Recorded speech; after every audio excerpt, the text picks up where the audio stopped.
Now that we have taken a brief look at the concept of enumerated powers and the powers the states gave to Congress, let's deal with the enumerated powers of the other two branches, the executive and judiciary. But first, let's remind ourselves again who is ultimately responsible for adherence to the Constitution. On election night, November 2nd, 2010, the Speaker of the House of Representatives, John Boehner, said in his victory speech, "While our new majority will serve as your voice in the People's House, we must remember it's the President who sets the agenda for our government." Where in the Constitution does it say the President sets the agenda for the government? It is the Constitution which sets the agenda for the federal government, not the President. Hamilton speaks to the confined authorities of the President in Federalist Number 71. Additionally, Federalist 75 says the President's duties consist of 1. Executing the law, and 2. The employment of the common strength to accomplish the executing of the law or for the common defense. He says these two functions seem to comprise all the functions of the executive magistrate. That's certainly not the way we see it today, is it? Consider the following enumeration of the President's powers. Article 1 grants to the President the power to approve or veto bills and resolutions passed by Congress. If Congress does not pass any bills, the President has nothing to do here. Also in Article 1, power is granted to the Treasury Department of the executive branch to write checks pursuant to authorized appropriations made by Congress. If Congress does not appropriate any money, then the President has nothing to do here either. If they appropriate money for matters they are not authorized to address, the President should order the Secretary of the Treasury to refuse to write the checks. Remember, the President's oath is to preserve, protect, and defend the Constitution of the United States. It is not to go along with whatever Congress does. Article 2 gives the President the authority to act as Commander-in-Chief of the Armed Forces. However, the state's militia is another matter. Only the state's militia is called forth, and then only 3 reasons are authorized. Nation building is not one of those authorized reasons. See Article 1, Section 8, Clause 15. The only authorized procedure for Congress to call the militia into actual service is by a declaration of war, as authorized in Article 1. That happened in World War I and World War II. But it was not done in the Korean War, the Vietnam War, nor the Gulf War in Iraq, or the conflict in Libya. Article 2 also grants the President the power to make treaties, but only with the advice and consent of the Senate. If the Senate does not want a treaty, the President has nothing to do here either. Further, Article 2 imposes the duty upon the President, 1. To periodically advise Congress on the state of the Union, 2. To receive ambassadors and other public ministers, and 3. To take care that the authorized laws are faithfully executed, and to commission all the officers of the United States. Anything the President does beyond his enumerated powers is considered a usurpation of powers which were not granted, and easily considered to be an impeachable offense by the founders. If Congress establishes a uniform rule of naturalization, as authorized by the Constitution, it is the President's duty to implement and enforce the law which Congress makes. The President is to execute only the authorized acts of Congress. The President's oath of office shows that the President must use his independent judgment as to which acts of Congress are constitutional and which are not. The President has the duty imposed by his oath to act as a check on Congress and to refuse unconstitutional laws and/or federal court opinions. The President's duty is not to go along with Congress, nor is it to obey the courts. The executive branch is to function as a check on the other two branches. So, may the President lawfully make executive orders? The guiding principle is this: the President has no authority to do anything apart from constitutional authority or statutory authority, assuming the statute itself is constitutional. For example, Article 2, Section 3 says it is the President's duty to take care that the laws be faithfully executed. He has the duty, therefore, to enforce constitutional laws made by Congress. How does he enforce the laws? Sometimes by means of orders. Assume, for example, Congress creates a law, as authorized by Article 1, Section 8, making it a felony to counterfeit the securities and current coin of the United States. If the U.S. attorneys are not prosecuting counterfeiters, the President should order them to do it or fire them. Presidents down through the ages have issued executive orders which are unlawful because they are not authorized by either the Constitution or by constitutional acts of Congress. Here are just two current executive orders which are particularly pernicious because they undermined our foundational principle of federalism we discussed earlier. The first one establishes the White House Rural Council. This executive order provides for over 25 federal departments and agencies to run various aspects of rural life. The second one establishes the Council of Governors. The effect of this executive order is to erase the independence and sovereignty of the states and to consolidate them into a national system under the authority of, you guessed it, the executive branch. The remedy is for the state's governors to simply ignore the order. That's the simplest form of nullification there is. Keep in mind, there is nothing in the Constitution whereby the states agreed not to nullify unconstitutional acts of any branch of the federal government. Also, it's important to recall that it was the states that created the federal government, not the other way around. Probably more than any other paper, Federalist number 39 addresses the founders' primary distinction between a national and a federal government. That paper illustrated the elevated status of the states, being the creators of the federal government. To sum up this section, the President's main job is simply to carry out the constitutional and lawful acts of Congress, and the President must always uphold our Constitution. Okay? Assume the President decides to abuse his authority. What was the recommended remedy for these violations? Well, Hamilton tells us in Federalist number 66 and again in Federalist number 77. Impeachment. Imagine that. There is a widespread misconception that it is almost necessary for the President or federal judges or staff members to commit a felony before they may be impeached and removed. This is not true. Hamilton points out in Federalist number 66 that the President may be impeached for mere usurpations or actions going beyond lawful authority. He also says in Federalist 81 that judges may be impeached and removed for usurpations. Throughout the Federalist Papers, it is stated that impeachment is for political offenses. Let's check the Constitution regarding impeachment. The House of Representatives has the sole power of impeachment. That's in Article 1, Section 2, last clause. The Senate has the sole power to try all impeachments. That's in Article 1, Section 3, next to last clause. Regarding the President, the language of Article 2, Section 4 about treason, bribery, or other high crimes and misdemeanors could use more explanation to get to the founders' intent. Again, we will refer to Webster's 1828 dictionary. It shows the primary meaning of the word as the founders understood, and that's why we refer to it. The word misdemeanor was defined as, quote, ill behavior, evil conduct, fault, mismanagement, close quote. You can see that the word misdemeanor had a much broader meaning than simply a lesser category of criminal offense as it does today, especially when speaking about political offenses.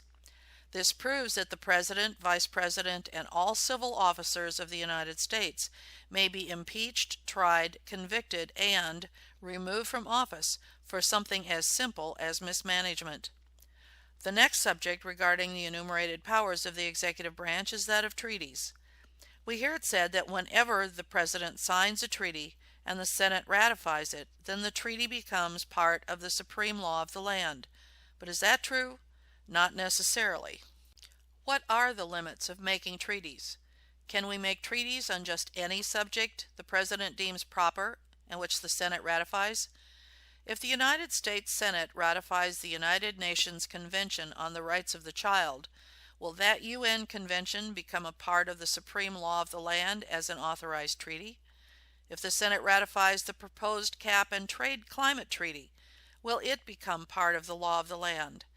The question that we must always ask is, where exactly is this subject authorized in the Constitution?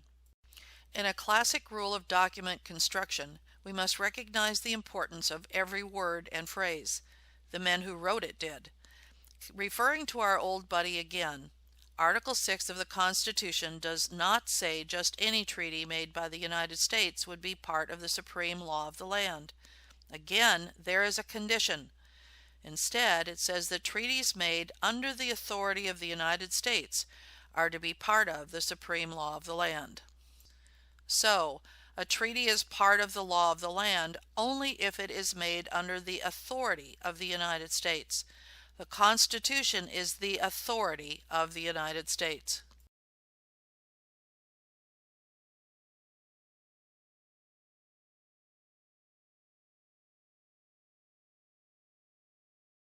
Again, with this background, what if there was a proposed treaty entitled United Nations Convention of the Rights of the Child, and assume it had been ratified by the Senate, would it become part of the law of the land? To answer that question, we must first ask, does the Constitution grant to either Congress or the President the power to make laws respecting the subject of children? And the answer is no. Accordingly, the jurisdiction over the subject of children is reserved to the states or the people, not the federal government. If the Senate were to ratify the Cap and Trade Climate Treaty, would it become part of the law of the land? You are now armed to answer that question. The federal government may not lawfully circumvent the U.S. Constitution by international treaty.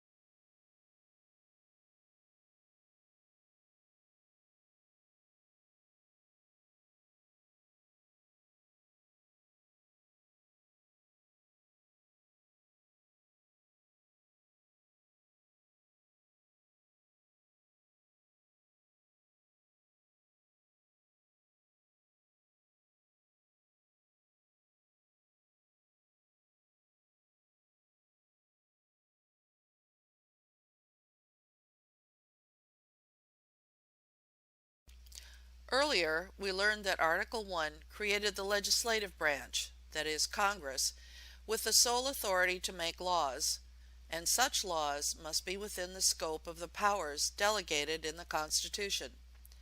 Since amendments become part of the Constitution, they are included automatically. Article 2 created the executive branch, the presidency, to carry out and enforce the laws Congress makes if they are constitutional. Now we come to Article 3. It created the judicial branch with limited and precisely defined powers to hear 10 categories of cases, which Hamilton explains in Federalist Paper number 80. This third branch includes the Supreme Court and all lower federal courts. If you have a pocket constitution, you can follow us at Article 3, Section 2. Please notice, as with the enumerated powers of the other two branches, these are not cases that involve subjects that come up in the course of our ordinary daily life. Here they are. 1. Cases arising under the Constitution. 2. Cases arising under the laws of the United States. 3. Cases arising under treaties made under the authority of the United States. 4. Cases affecting ambassadors, other public ministers, and consuls. 5. Cases of admiralty and maritime jurisdiction. 6. Cases in which the U.S. is a party. 7. Cases between two or more states. 8. Controversies between citizens of different states. 9. Cases between citizens of the same state claiming lands under grants of different states. 10. When a state sues a citizen of another state, or there's litigation between a state or its citizens against foreign countries or their citizens or subjects. That's it. The federal courts should rarely, if ever, have anything to do with your lives. Alexander Hamilton said in Federalist Paper No. 83, quote, "The authority of the federal courts is declared by the Constitution to comprehend certain cases particularly specified." Close quote. He continues, quote, "The expression of those cases marks the precise limits beyond which the federal courts cannot extend their jurisdiction." Close quotes. In other words, if a case does not fit into one of the 10 listed categories, the federal courts cannot lawfully hear it. Here we will, due to time, consider only cases that fall under the first category, those classified as arising under the Constitution. The federal courts have evaded these precise limits on their power to hear cases for a long time. Here's how they have done it. They fabricated individual constitutional rights so that they can then pretend that the cases arise under the Constitution. In this way, they can assume judicial authority over the state's rights to make laws on certain subjects. This is why we stress the misconception of having constitutional rights. If you have constitutional rights, then the federal courts can claim jurisdiction to overrule state laws made on those subjects. Unfortunately, because most state attorneys general seemingly are unaware of the precise limits of the federal courts, our state laws on these subjects are biting the dust. Is this starting to tie together the idea of natural, God-given rights as opposed to other kinds of rights? Again, nothing in our Constitution prohibits the states from making criminal laws on subjects such as abortion, marriage, or homosexual conduct. Additionally, nothing in our Constitution grants rights to individuals who engage in these practices. Nothing. Remember Madison's words in Federalist No. 45, where he stated that the rights of the states were numerous and indefinite. But federal judges used the 14th Amendment as a blank check to prevent the states from outlawing conduct which the federal judges wanted to legalize. So, they simply made up a constitutional right to be able to do those things. Those that understand the concept of creator-endowed rights will see the fallacy of the court's ability to label those same rights as constitutional rights. Getting these subjects into federal courts by perversion is how decisions on your natural rights can be placed into the hands of unelected judges. One by one, your rights are incrementally turned over to the federal courts to decide, while we go about our daily lives paying very little attention. For instance, the courts had to go to the 14th Amendment to find some space for them to crawl into for authority to rule on abortion and other subjects. Continuing with the first category of cases arising under this Constitution, here's an example. Article 1, Section 10 of the Constitution lists the few powers the states agreed not to exercise. If a state exercises any of those prohibited powers and the federal government sues the state, the federal courts have the authority to hear that case. If a state enters on its own into a treaty, or issues paper money, or does any of the other things prohibited by Section 10, then the controversy would be arising under this Constitution, and the federal courts would have authority to hear the case. The purpose of this category, according to Hamilton, is to authorize the judicial branch to enforce the Constitution, not rewrite it. In keeping with this first category, let's address the least discussed aspect of amendments, because it's related and thus relevant, but there has been only silence on it. What have the federal courts to do with amendments? Let's see. When amendments are made, they become part of the Constitution, and as such, now fall under the first category of cases federal courts can hear, those arising under this Constitution. For example, if an amendment calling for a balanced budget is ratified, don't the budget items now arise under this Constitution? Would the budget items now be subject to the tender mercies of federal judges? Would you like to see, for example, defense spending controversies in federal court? What could possibly go wrong? Food for thought, yes? Back to the courts and their unconstitutional encroachments. We hear all the time that the rule of law requires us to go along with all court decisions. This is a pernicious lie. If the decision is based on a usurpation, we the people, and the states, when it's appropriate, should ignore the decision and demand that the judges responsible be impeached and removed from the bench. The classic example is Roe v. Wade. We'll read this one slowly. 7 judges on the Supreme Court said that a right of privacy, remember that, founded in the 14th Amendment's concept of personal liberty, coupled with the amendment's restrictions upon state action, says that if states make abortion a criminal offense, then that state law is unconstitutional. That completely turns around the 14th Amendment, while at the same time reduces state sovereignty. These 7 judges just made up a constitutional privacy right, which they said prohibits states from outlawing abortion, so that your natural right of privacy now arises under the Constitution, and so that they can rule on that subject.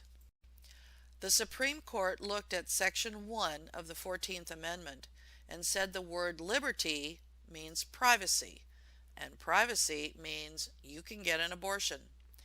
They redefined the word liberty to mean what they needed it to mean to get the results they wanted. Since abortion is now a constitutional right in their mind, state laws criminalizing abortion are unconstitutional. Where in the Constitution does it say that the states cannot make criminal laws on the subject of abortion? Federal judges violate their oath, and they violate the Constitution in 2 ways. First, by accepting cases and issuing opinions on subjects they have no authority to address. And second, by redefining certain God-given rights as constitutional rights so that they can rule on them. Since you now understand that the right of privacy is a God-given right and not a constitutional right, you cannot be fooled by this fabrication.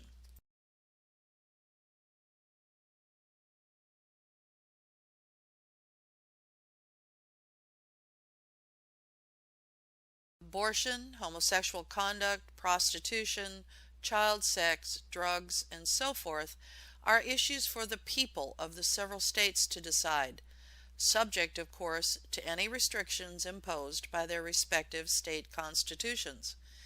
Nothing in the Constitution forbids states from criminalizing these subjects.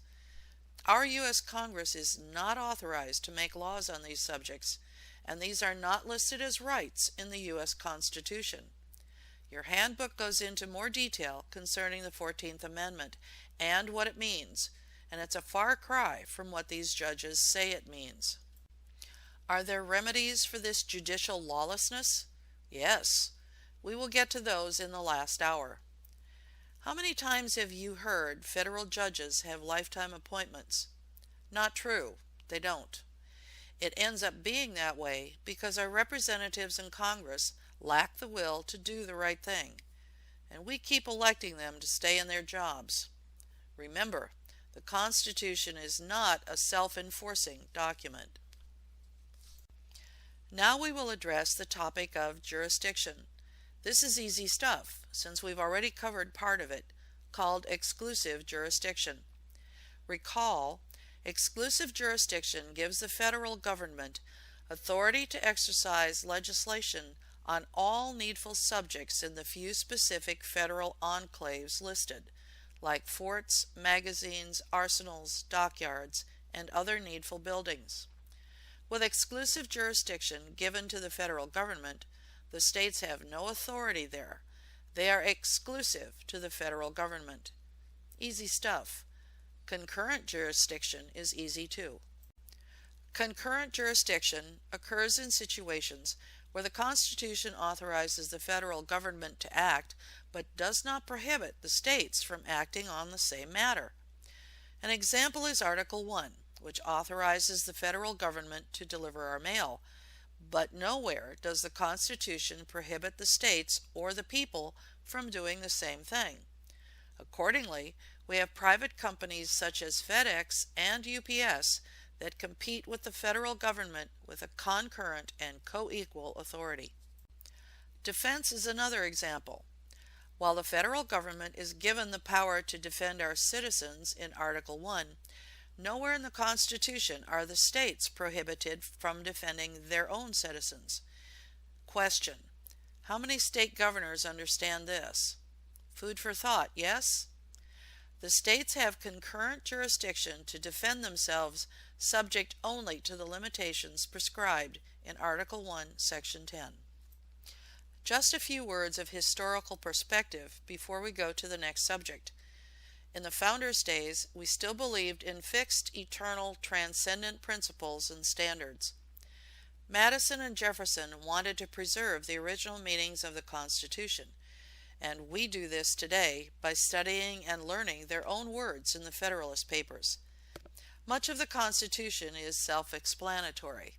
However, people have a tendency to read into a document their own ideas, perceptions, understandings, and definitions. And as we have seen, word meanings change over time. So we need a fixed standard to keep us in line.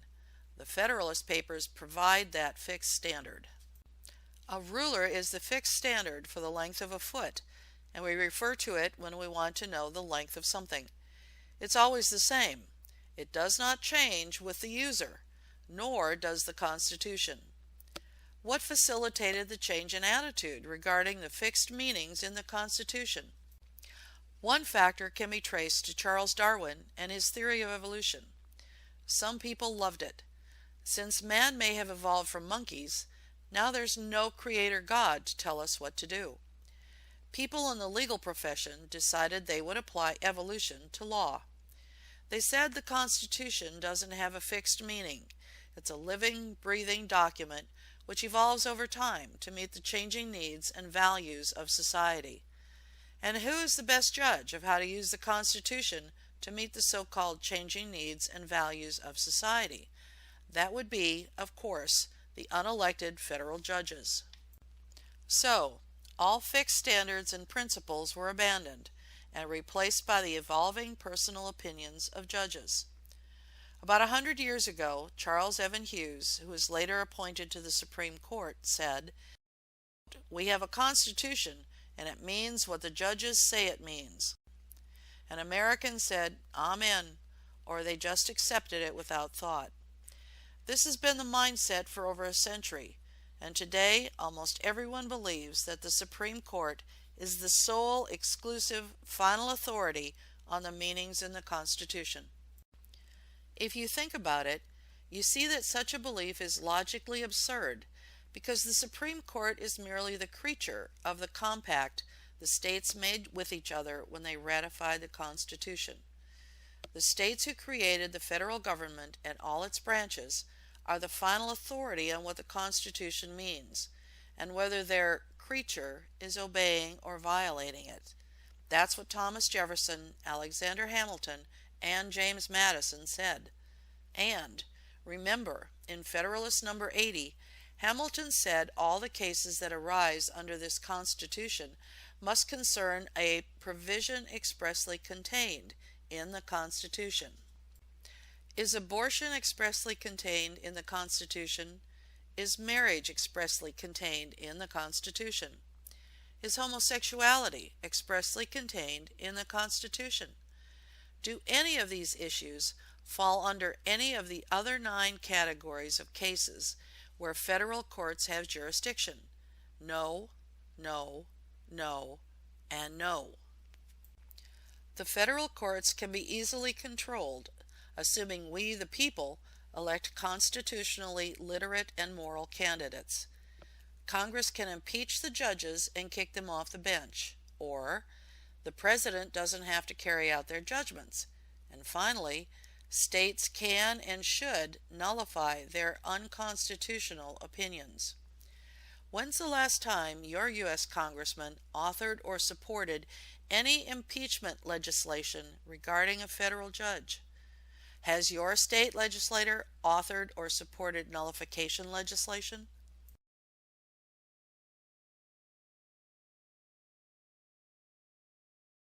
How did it happen that our great country, founded on biblical principles, became a land where Christian children are forbidden to use the word God in public schools, or that public school students are forbidden to say prayers at football games, or that Christian religious speech or symbols can be banned from the public square?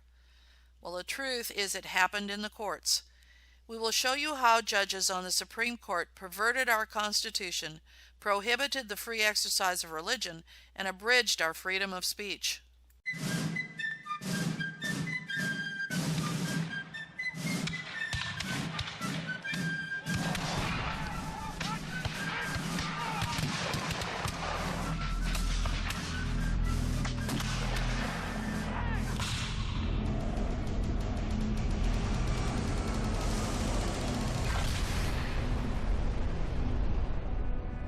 If I were the devil, if I were the prince of darkness, I'd want to engulf the whole world in darkness, and I'd have a third of its real estate and 4/5 of its population, but I wouldn't be happy until I had seized the ripest apple on the tree. So I'd set about, however necessary, to take over the United States. I'd subvert the churches first. I'd begin with a campaign of whispers. With the wisdom of a servant, I would whisper to you as I whispered to Eve, do as you please. To the young, I would whisper that the Bible is a myth. I would convince them that man created God instead of the other way around. I would confide that what's bad is good and what's good is square. And the old, I would teach to pray after me, Our Father, which art in Washington. And then I'd get organized. I'd educate authors in how to make lurid literature exciting so that anything else would appear dull and uninteresting. I'd threaten TV with dirtier movies and vice versa. I'd peddle narcotics to whom I could. I'd sell alcohol to ladies and gentlemen of distinction. I'd tranquilize the rest with pills. If I were the devil, I'd soon have families at war with themselves, churches at war with themselves, and nations at war with themselves, until each in its turn was consumed. And with promises of higher ratings, I'd have mesmerizing media fanning the flames. If I were the devil, I would encourage schools to refine young intellects, but neglect to discipline emotions. Just let those run wild. Until before you knew it, you'd have to have drug-sniffing dogs and metal detectors at every schoolhouse door. Within a decade, I'd have prisons overflowing. I'd have judges promoting pornography.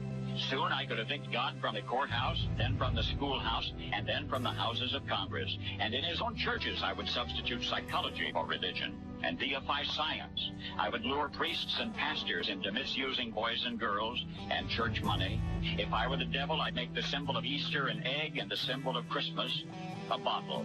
If I were the devil, I'd take from those who have and give to those who want it, until I had killed the incentive of the ambitious. What'll you bet? I couldn't get whole states to promote gambling as the way to get rich. I would caution against extremes in hard work, in patriotism, in moral conduct.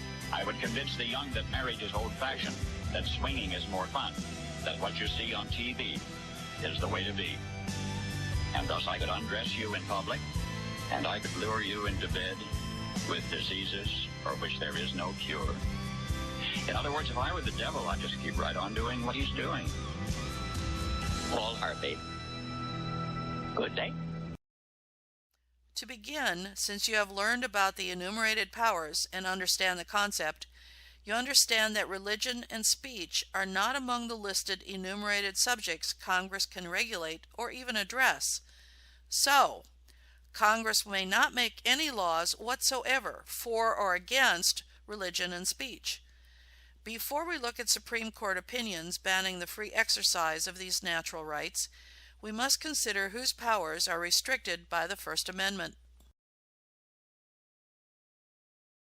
It says that Congress shall make no law respecting an establishment of religion, or prohibiting the free exercise thereof, or abridging the freedom of speech.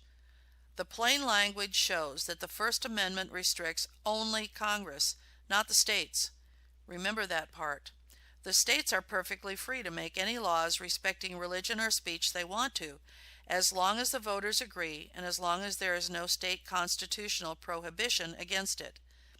Everyone understood at the time of our founding that no one in the federal government, including the courts, had any authority to cancel, abridge, restrain, or modify rights of any denomination or the state's essential rights of liberty of conscience.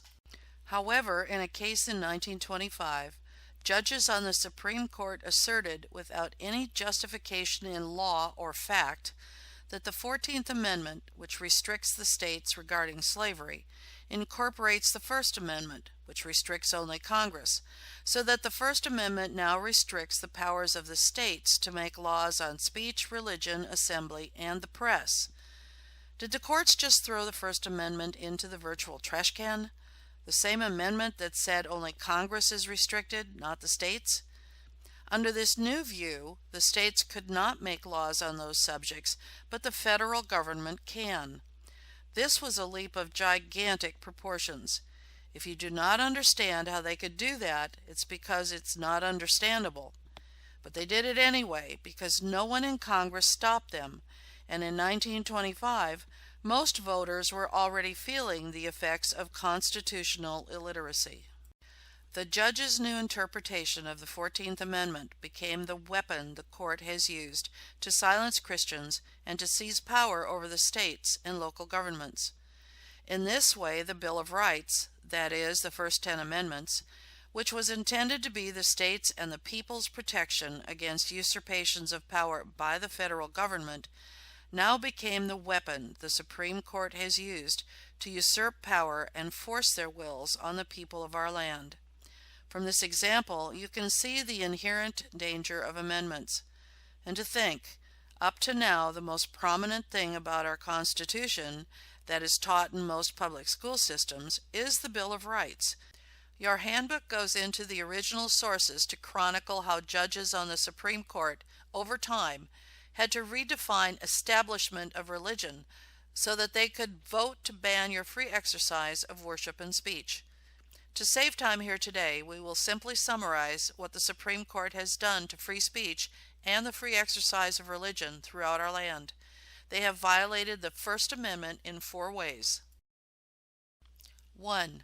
Even though the First Amendment expressly restricts only the lawmaking powers of Congress, and thus was intended to be the states' and the people's protection from Congress, the Supreme Court reversed the purpose of the First Amendment so that it became the tool the court uses to silence free speech they don't like, and to suppress the free exercise of religion they do not like, all throughout the states, counties, towns, and villages, all the way down to football fields and county courthouses.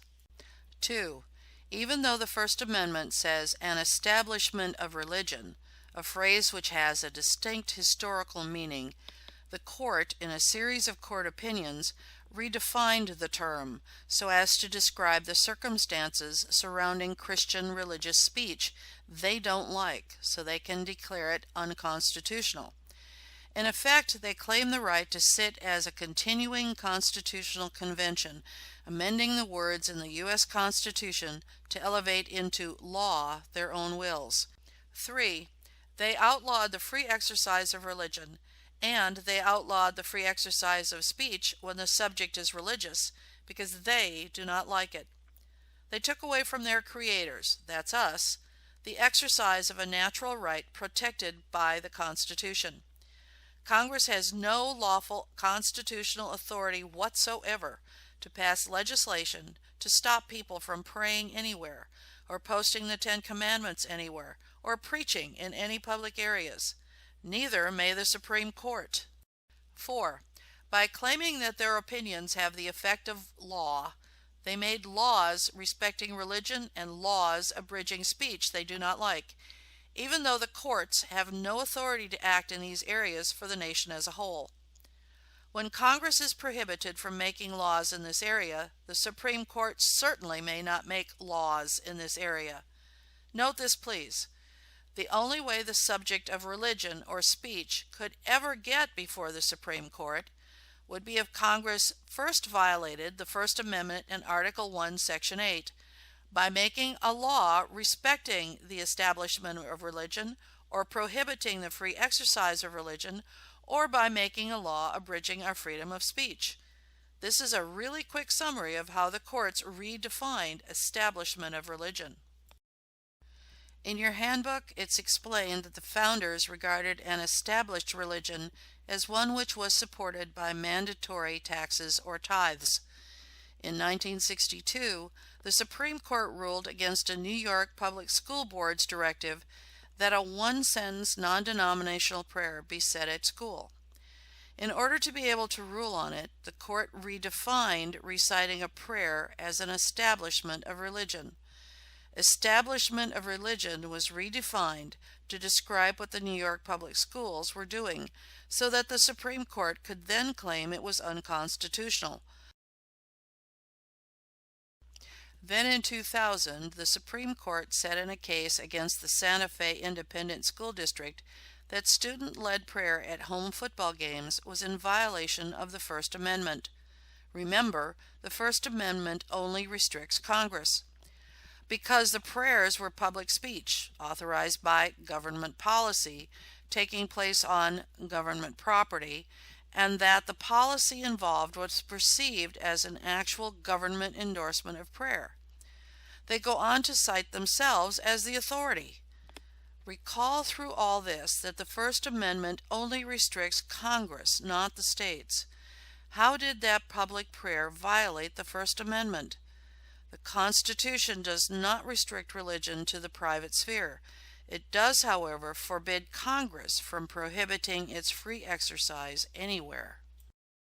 On page 318 of his dissenting opinion, Rehnquist, joined by Scalia and Thomas, said the majority opinion bristles with hostility to all things religious in public life. Neither the holding nor the tone of the opinion is faithful to the meaning of the Establishment Clause, when it is recalled that George Washington himself, at the request of the very Congress which passed the Bill of Rights, proclaimed a day of public thanksgiving and prayer to be observed by acknowledging with grateful hearts the many and signal favors of Almighty God. Now to those amendments. As we said, in this boot camp we are packing a lot of stuff in here. If what you learned here today stays only with you, we lose a valuable chance to share a very effective program.